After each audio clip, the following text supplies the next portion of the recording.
On entend souvent ces mots, maquette, pré-prod, mise à plat, mixage, mastering, mais au-delà de la définition pure et dure, toutes ces étapes ont une importance cruciale pour que votre morceau ne finisse pas au fin fond d'un dossier oublié parmi les projets 2026. Aujourd'hui, je vous propose de décortiquer toutes ces étapes au travers d'un exemple concret, mon dernier single, Hey Hi. De la première démo brute jusqu'au rendu final, on va voir ce qui se passe vraiment à chacune de ces étapes. Hello les amis, c'est Nanto Valentine pour Philosomix. Oui, je sais, ça fait un bail, je suis très content de vous retrouver. Pourquoi une si longue absence ? Des créas, des tournées, pas mal de poils blancs en plus, des déménagements, bref, la vie quoi. Comme je vous le disais en introduction, je viens de sortir un single qui s'appelle Hey Hi et qui parle d'intelligence artificielle et qui est donc forcément 100% fait main. C'est en travaillant sur ce titre que je me suis dit que ça pourrait être intéressant de faire une vidéo qui parle de toutes les étapes de la production audio. En effet, le home studio a rendu toutes ces étapes très poreuses, perméables les unes aux autres. C'est super, ça donne beaucoup de liberté, mais ça peut être aussi un gros problème parce qu'on peut très vite rentrer dans une boucle infinie de surproduction et on finit rien en fait. On se retrouve à la fin avec un morceau qui est jamais fini, où on a toujours envie de modifier quelque chose, etc., etc. Et c'est pas le bon truc en fait, parce que à la base, quand on fait de la musique, arrêtez-moi si je me trompe, mais on a envie de sortir des choses. Personnellement, toutes ces étapes, ça me sert à définir un cadre qui me montre la voie et qui me permet de finir plus facilement toutes mes productions. Donc, je vais vous faire écouter des extraits aux différents stades de la production. Pour que cette comparaison, elle soit pas biaisée, j'ai tout mis au même niveau LUFS pour que vous soyez pas trompés par le phénomène c'est plus fort, donc c'est mieux. Je vous en ai déjà parlé dans une vidéo précédente. Le lien est dans la description, au cas où ça vous intéresse. Avant de passer à l'écoute, une petite remarque quand même, parce que le fait de faire ça au même niveau LUFS, ça a des effets un peu bizarres. Parce que si vous écoutez ça sur des enceintes pourries, vous allez avoir du mal à vous rendre compte de ce qui se passe réellement.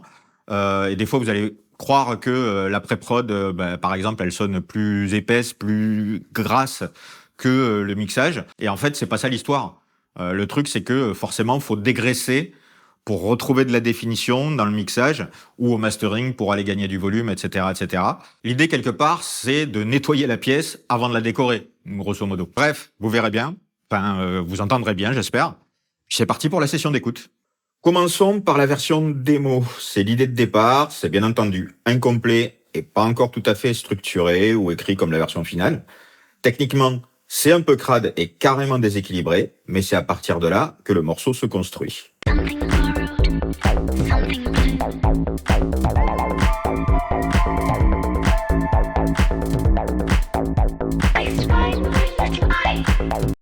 Maintenant, on passe à la maquette, qu'on appelle aussi parfois pré-production. Moi, j'aime bien l'appeler comme ça. Ici, on choisit ses sources, ses instruments, ses VSTI. C'est le moment du sound design. On cherche les timbres qui se marient bien. C'est aussi là qu'on travaille l'arrangement et l'évolution dramatique du récit musical. Une bonne pré-prod, c'est la base d'une prod réussie, car les choix faits ici facilitent énormément les étapes suivantes.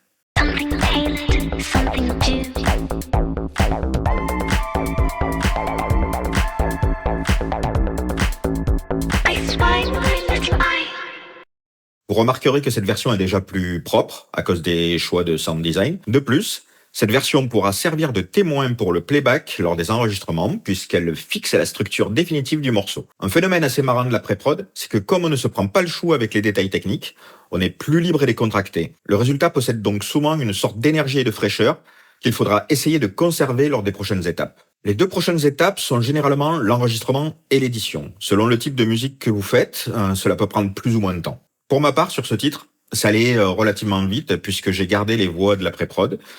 J'ai juste refait mes enregistrements de la 303 pour faire mes muses avec les filtres, la disto. Et puis j'ai gelé mes instruments virtuels pour graver mes choix dans le marbre. Il y a aussi un peu d'édition et de comping sur les synthés pour obtenir le rendu exact que je souhaitais, car avec certains effets utilisés pour le sound design, notamment le pleurage façon vieille bande analogique, avec ça, chaque prise est unique. Donc du coup, freeze, comme ça quand je mixe, je travaille avec du définitif. Je vous ai d'ailleurs déjà parlé de la nécessité du freeze pour les instruments virtuels et tout ça, dans une vidéo précédente dont le lien sera dans la description. Et donc du coup, nous, on passe à la mise à plat.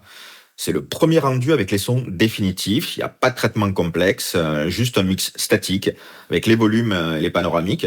Et puis moi j'aime bien aussi rajouter une reverb de base pour donner une idée de la sensation d'espace vers laquelle on se dirige. Bien entendu, il faut ici faire attention au gain staging pour garder du headroom, histoire d'avoir la latitude nécessaire au travail de mixage ou pour attaquer correctement les traitements externes ou les plugins tendance modélisation analogique, parce que ces bestioles, elles s'attendent à certains types de niveaux sonores. C'est lors de la mise à plat que l'on voit si le travail de pré-prod a payé. Si ça ne fonctionne pas ici, il vaut mieux retourner en arrière plutôt que de se battre indéfiniment avec un mix qui ne marche pas dès le départ.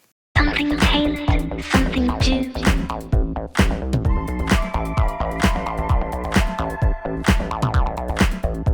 I spy my little eye. Nous arrivons donc logiquement au mixage. Ici, on sculpte les fréquences, la dynamique et l'espace pour que chaque instrument respire. Sur ce titre, l'un des premiers défis, c'était l'intelligibilité de la voix. Je la voulais bien en avance, sans trop faire apparaître les artefacts induits par le sound design même de cette voix. Something tailored, something due.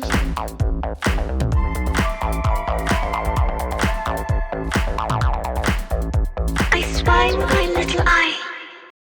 La cerise sur le gâteau pour cette étape, c'est l'automation au mix. C'est un élément crucial qui sert à appuyer la dramaturgie musicale, l'évolution. Et ça permet de maintenir l'attention de l'auditeur. Je vous mets un autre passage du morceau où c'est plus flagrant.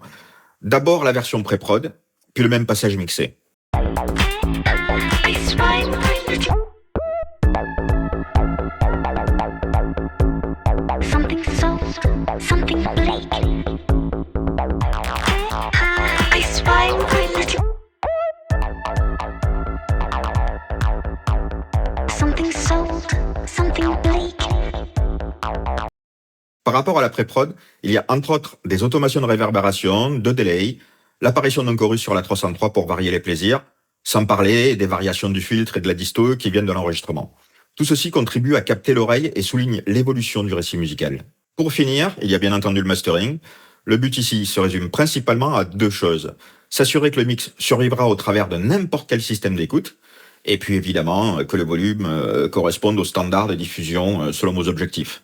Ici, moi, je ciblais principalement la diffusion en club, tout en essayant de ne pas trop être pénalisé par les plateformes de streaming. J'y suis pas allé de main morte, et tout est forcément une histoire de compromis. Je dois avouer que je suis assez fier du résultat. Something tailored, something due.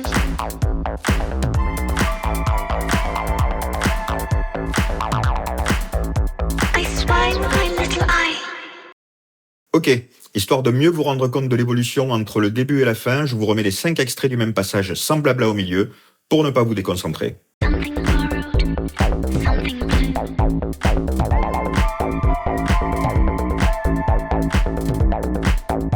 I spy my little eye. Something tailored, something due.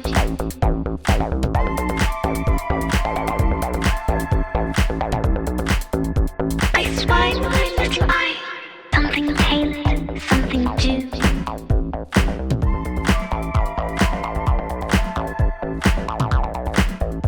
I spy my little eye. Something tailored, something due.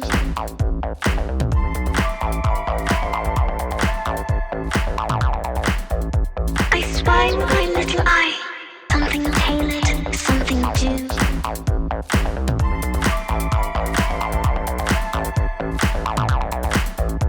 I spy my little eye.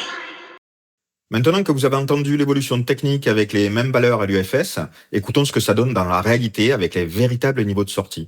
Faites très attention à vos oreilles à partir d'ici, car il va y avoir des différences de volume assez conséquentes. Something borrowed, something blue.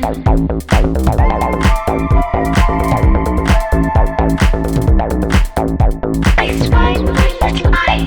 Something tailored, something due.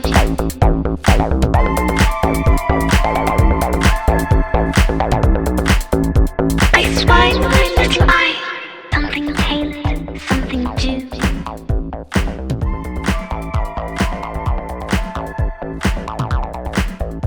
I spy my little eye. Something tailored, something due.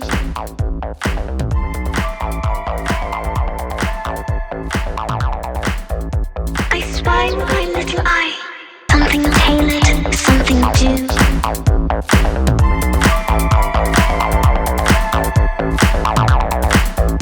I spy my little eye. Bien entendu, ce genre d'écoute sans compenser les différences de niveau sonore perçues ne se fait pas vraiment en cours de travail, ou alors juste vite fait, histoire de, parce que sinon, comme je vous l'ai déjà dit, on peut avoir la fausse impression que la démo est meilleure que le mix. Allez, pour la route, je vous mets côte à côte la version démo et le master d'un autre passage qui illustre bien les changements qu'il peut y avoir entre le début de l'aventure et la fin.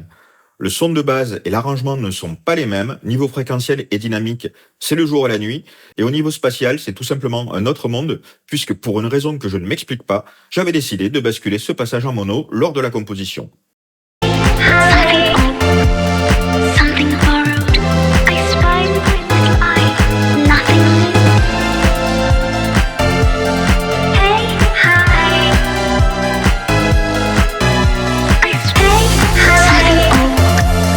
Something borrowed. I spy with my little eye. Nothing new. Hey, hi. I spy. Comme je vous le disais tout à l'heure, toutes les étapes de la production audio en home studio, elles sont poreuses, on peut passer de l'une à l'autre comme on veut. Et c'est super, il n'y a pas à dire, hein, c'est bien de pouvoir revenir en arrière au cas où il y ait un truc qui va pas. Mais la boucle infinie, c'est un peu mortifère. Perso, moi, toutes ces étapes, ça m'aide à garder le cap et à atteindre mon objectif, à savoir finir ma musique. Cette méthode, c'est pas la seule pour arriver à ses fins, c'est un des trucs qui aide. Il y a plein d'autres trucs à faire.